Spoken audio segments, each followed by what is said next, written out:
ಇವತ್ತು ಜಗತ್ತಿನಲ್ಲಿ ಕಾಣುವಂತಹ ಒಂದು ಅದ್ಭುತವಾದ ಕ್ಷೇತ್ರ ಧರ್ಮಸ್ಥಳ ಕ್ಷೇತ್ರವನ್ನು ನೀವು ಕೇಳಿದ್ದೀರಿ. ಧರ್ಮಸ್ಥಳ ಅಂತ ಹೇಳಿದರೆ ಇವತ್ತು ಜಗತ್ತಿನಾದ್ಯಂತ ಪ್ರಸಿದ್ಧಿಯನ್ನು ಪಡೆದಿದೆ. ಇವತ್ತು ಧರ್ಮಸ್ಥಳ ಅಂತ ಹೆಸರು ಬರಲಿಕ್ಕೆ ಕಾರಣ ಅದು ವಾದಿರಾಜ. ಆ ಕ್ಷೇತ್ರಕ್ಕೆ ಮೊದಲು ಕುಡುಮ ಕ್ಷೇತ್ರ ಅಂತ ಹೆಸರಿತ್ತು.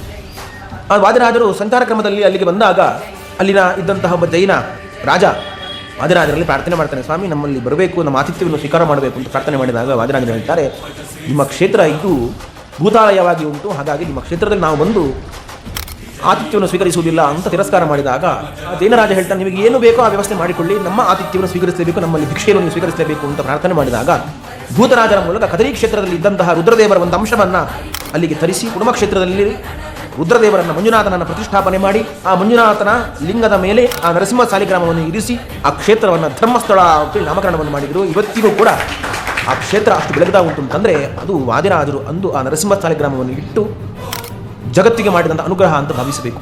ಇವತ್ತಿಗೂ ಕೂಡ ಈ ಕ್ರಮದಿಂದಲೇ ವಾದಿರಾಜರು ಹಾಕಿಕೊಟ್ಟಂಥ ಕ್ರಮದಲ್ಲಿಯೇ ನರಸಿಂಹ ಸಾಲಿಗ್ರಾಮವನ್ನು ರುದ್ರದೇವರ ಶಿರದ ಮೇಲಿಟ್ಟೇ ಪ್ರತಿನಿತ್ಯ ಅಲ್ಲಿ ರುದ್ರದೇವರಿಗೆ ಪೂಜೆ ಆಗ್ತಾ ಉಂಟು. ಇದು ವಾದಿರಾಜರ ಸಂಕಲ್ಪ ಶುದ್ಧಿ. ಇವತ್ತಿಗೂ ಕೂಡ ಆ ಕ್ಷೇತ್ರ ಇಷ್ಟು ಬೆಳಗ್ತಾ ಉಂಟು ಅಂತಂದರೆ ಕಾರಣ ಅದು ವಾದಿರಾಜರ ಒಂದು ಅಚಿಂತ್ಯಾದ್ಭುತ ಶಕ್ತಿ ಅಂತ ಹೇಳ್ಬೋದು.